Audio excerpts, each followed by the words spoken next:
ماما چرا اونجا میری میخوابی ها؟ بیا پایین بخواب. بیا اینجا بغل مامان بخواب. بیا تو بیا پسر خوب.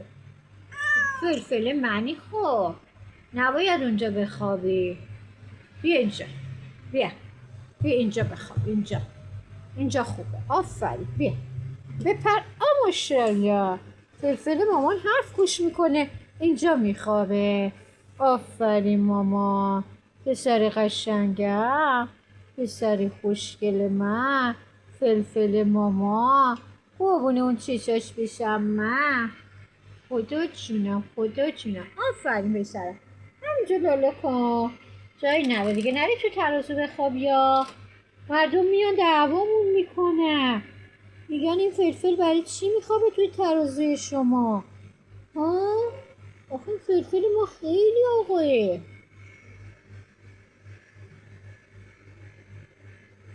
فلفل قربون اون چشات بشم فلفل. تو چرا انقدر خوشگلی ماما؟ قربون اسمت بشم من. اسمتو میدونی، همه چی میدونی. تو خیلی آقایی، فلفل من. دستتو بده به ماما.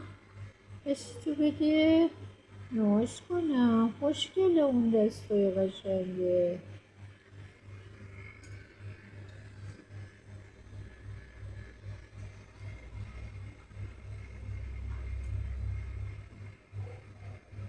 فلفل فلفلم.